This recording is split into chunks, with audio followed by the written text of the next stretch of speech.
So it's good enough to find a decent, nice hotel here in Rojas City.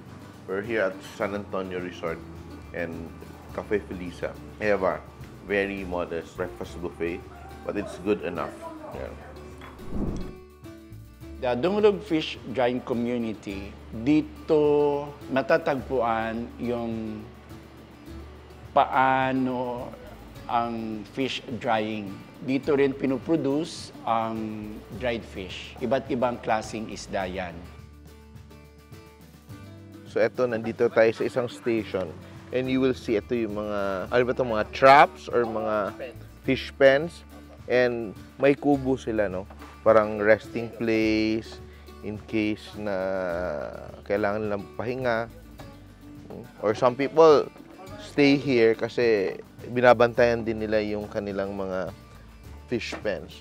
So, in a little while, bababa tayo and let's try to experience what it is like harvesting. Yan.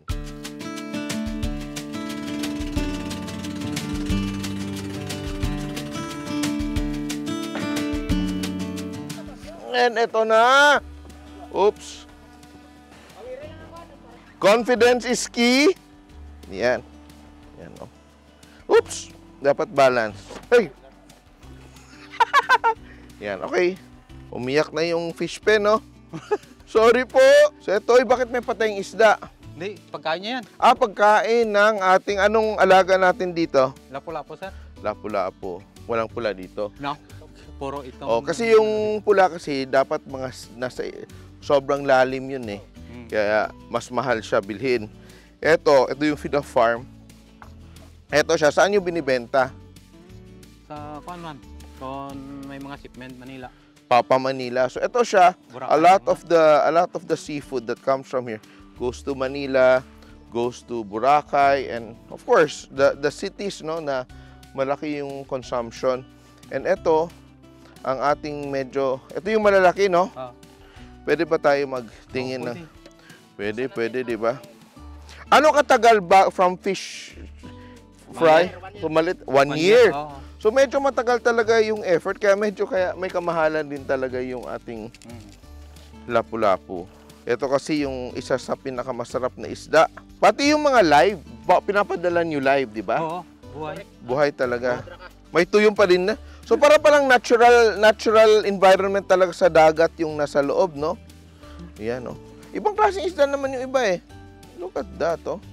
Ano yung pinakamalaki na kaya nyong i-raise dito? Ito, mga malapit na ito 1 kilo. So hanggang ano kalaki yung pwedeng ialagaan nyo dito? 1 kilo? 1 kilo talaga. Kasi yun ang masarap, di ba? Kapag masyadong malaki din, medyo nagiging tough din yung laman niya. So sa isang fish pen, tag-ilan yung pwede nyong alagaan?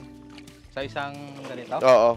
Mga 100 lang. 100 lang, ganito. 50. Yung dyan, ha? 50. Pero ano yung pinapakain nyo? Isda din talaga? Yan, oh. Yeah, ito lang talaga siya. Wala kami ibang ano. Walang ibang pinapakain. Walang artificial na feeds. Wala.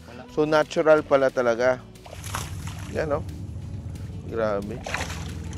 So ito, we're here in Capiz and we are checking the fish pens where they have the lapu-lapu. Nakita, a lot of this galing dito are sent to the big cities like Cebu, Manila, Boracay, and are shipped live. So you see them in aquarium, so to maintain the not just freshness pero yung talagang buhay na buhay siya, and they're usually like, prepared in the restaurants themselves. So nakikita mo, so this will have around 100 parang fish raised for around 1 year bago maging harvest size. So a lot of effort, no? High tide, low tide, ganito. So saan kayo nagkukuha ng similya? From the wild o kayo na rin Wild, dito lang, oh. O, kasi ito, mga trap. Ah, so yung Tapos mga binibili ko sa ano?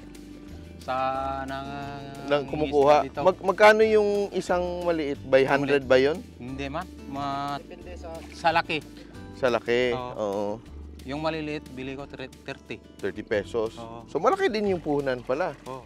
Then sobrang tagal mo mabawi kasi papalakin mo na 1 taon. Oo. Tapos yung kinakain niya, Isda din. ng araw na mahal. Oo. Kung marami huli ng ganitong jako, Oo, mura lang. mura Pero lang. pag Konti. konti, mahal. So pag binagyo kayo dito, nasisira to, luging-lugi. Oo, lahat. Oh Ubos. my. So ano katagal to inaalagaan yung ating mga isda bago siya maging harvest size? Mga 1 year. 1 year sa 1 kilo yan halos. Oh, mahigit na ang iba. Mahigit na. Oo. So depende din sa kain ng Oo, ating sa isda. isda. So eto, pag binabagyo tayo, ubos talaga to, tapon. Oo, lahat. So yung puhunan mo halos natatali ng 1 taon bago mo maging pera ulit. Oo. No? So much effort is put into farming, pero at least itong ating isda, premium naman siya. So mahal din yung benta. So Oo. magkano yung benta nyo nito per kilo? Tig 750. Yaso ngayon na nagbabasa ng 650 pa. 650 per kilo galing dito. Oo. Kaya sa Manila, yun na talaga mahal kasi sasakay pa ng eroplano, di ba? Eroplano ba? Barko? Eroplano, no? Kasi hindi kaya. Matagal na panahon na nasa plastic, di ba? Nasa container. So ito yung alaga ni Renante na lapu-lapu are all wild caught, no? So fishlings pa siya. They buy it, no, from 9 pesos to 30 pesos per piece. Then inalalagaan nila for 1 whole year. Imagine, 1 whole year binabantayan nila. And it's fed, isda din yung kinakain ng grouper or yung lapu-lapu. So it's quite a big investment and medyo yung pera mo, yung capital mo, natatali siya ng medyo matagal, no, for a year. And all these are harvested and sent to the big city. So nakita mo what it entails to be able to, feed a nation. So look at that, and lalo na pag may storm, nawawash out siya lahat, no? So they have to start over, and they rent this the area they use for their fish pens at 10 pesos per square meter. So parang tax or whatever to the barangay. So you can see, very traditional method. So though it is already farmed, it's now more sustainable, pero it takes so much effort.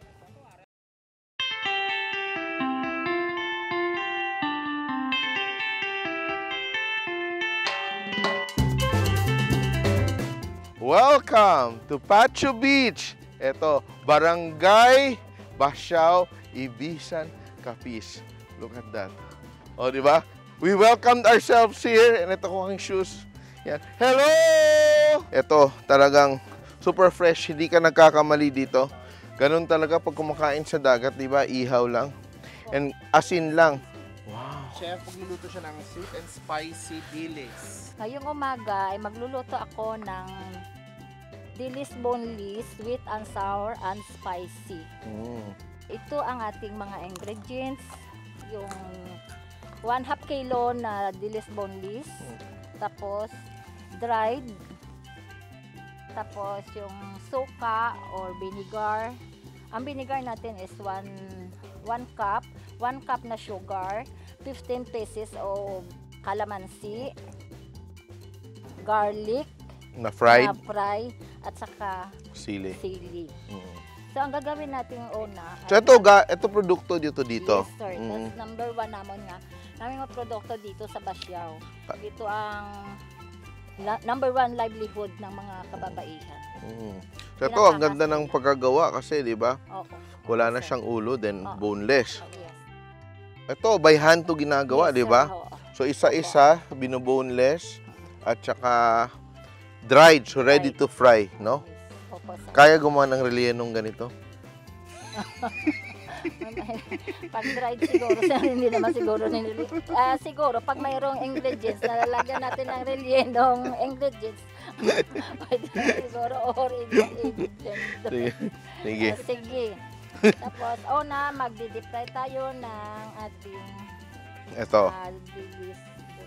Yan. So dapat mainit na oil. Yes, kailangan mainit ang oil natin para pag...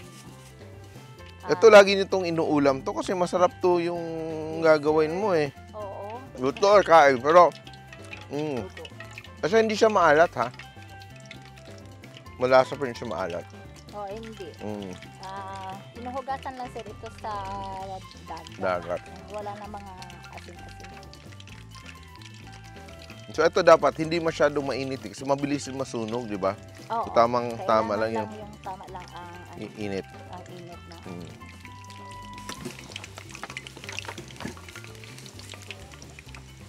At pag maging brown and golden na siya, Pwede tatabi na. na natin siya. Pwede. Okay. Pwede. Ito masarap to pang almusal, no? Yes. Pero pwede ding ulam, no? Kasi pag may sauce na. Ito na siya pag naluto na. Oh. Very nice, very crisp. At saka, hindi siya madaling kumunat, no? Parang kanina pa to siya prinito, pero very crispy pa rin. Yes, sir. So yan, ganyan, dahan-dahan lang yung pag-fry, no? Para crispy siya. Ito ay ating vinegar o nang ilagay natin sa paggawa ng Sauce. Napakasimple, wala nang gisa-gisa, no? Wala. Simple lang, sir. Tapos, ilagay natin ang sugar. Yan, papalaputin lang siya, no? Papalaputin lang, sir. So, tuba pa itong ating suka. Kailangan, sir, suba. Ngayon, ito yung ating Calamansi. kalamansi. Yan. So, dalawang klaseng pangpaasim, suka at saka kalamansi. Mamaya. Mm. So, parang ginagawang syrup, no? Oo. Ilalagay na natin ang Sili. chili. Mm. Ah. Pero ako, ito lang tong first time ko nakita yung may maanghang, no? Usually, hindi maanghang yung mga kinakain dito, no? Thank you po. Tapos, ilagay na natin to para maghalo. Halo. And dahil malapot siya, hindi siya magiging parang Hindi siya madali maging makunat, no? makunat. Maging crispy pa rin siya. Yan, no? Wow! Ito yung mga ulam na parang delikado ka sa extra rice. Napakabilis. 1 month, sir. Hindi pa ito maano. Oh? Ilagay mo sa ref. So, Hindi pa siya magkukunat. so pwede pala itong ibenta, ipang negosyo, no? Sir, So, nininegosyo mo itong ganito.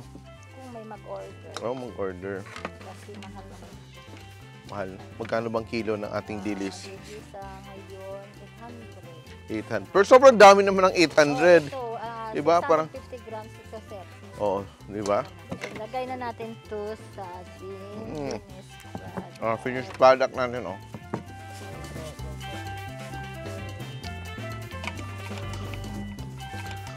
At nasa iyo na kung ano kaanghang yung gusto mong gawin, no? Gusto mo man, kung hindi man gusto mo huwag mo nang ilagyan ng syrup. Napakasimple ng recipe, pero ikaw na mag-adjust sa level na anghang na gusto mo.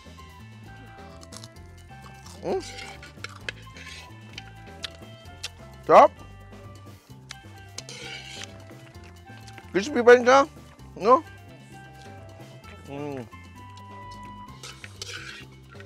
Eto, 650 grams pat lang to, pero sobrang dami. Ano nga yung ating finished product? Dilis boneless, sweet and sour and spicy. Oh, di ba? Ang sarap niya. Thank you, ah. Sir, ang crispy. Uwi ko na to. Sa'yo na, sir. Ako po si Visitasyon Pundal, gumagawa ng baybay dito sa Ibisan. Paano ba siya ginagos? Ito niyog lang to, at saka ito, sa kabila, ano to? Malagkit. Malagkit na tinusta, Oo, at saka giniling. giniling. Oo. Yan na yung kailangan, pati asukal. Asukal lang ito po. Sobrang bilis lang. Sige, game. Paano po gawin to? Ihalo lang yung malagkit. So wala nang luto to kasi luto na yung bigas, no? Oo. Ngayon ko lang kita yung ganitong style na kakanin. At saka napaka-fino niya, no? Then asukal na lang. Asukal. Brown sugar. Sugar. Yan. Tapos haluin lang. Haluin lang siya.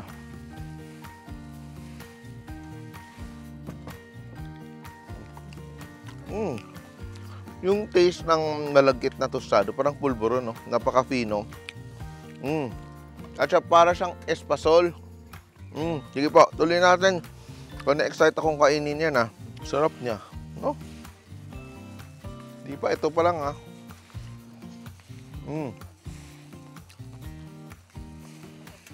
Kaya dapat marami talagang niyog, no? Napakasimple pero yung flavors na medyo complex, no? Sobrang simple lang ng recipe pero the flavors are complex. No? The toastiness of the glutinous rice na ground, toasted and ground, and the coconut and the sugar. Sarap siya. Then very nice texture.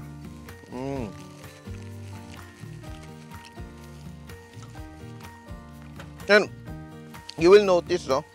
You're just working with the same ingredients. Diba? It's basically malagkit, coconut, and sugar. Pero ang daming ibang kakanin na nagawa natin, no?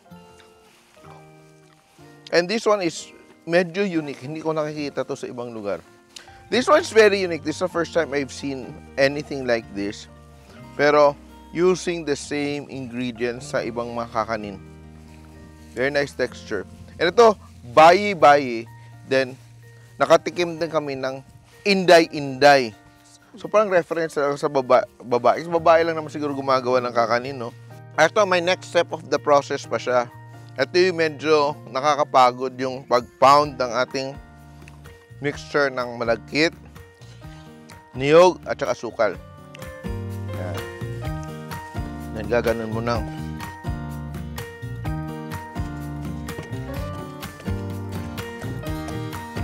Dapat gusto mong pumayat, bago kumain, gagawa ka ng ganito, no? Para balance yung kinain. So, dapat pala finong-fino siya, no? So much manual labor, pero mas mabilis kumain. Kakain na lang ako. Nagbago din yung because of the texture, oh. After it's been pounded, magiging very dense and sticky siya. Very nice flavor. And ito na yung ating finished product. Kumakain na ako, ha. Yan, ang ating bayi-bayi. Puro may seaweeds, may kung ano-ano mga all natural. So, yun lang siya. Naka-pen lang siya. It's flavorful. Just have to get used to the texture of the spine. Story nila noon, tinatay nila together kasi puso. Partner. So, freshwater eels. Yan siya. I've never had this before, ha. Tawag namin Bisaya or the native one. Kasi mas malasa siya. And let's take a peep inside. Beautiful, beautiful altar.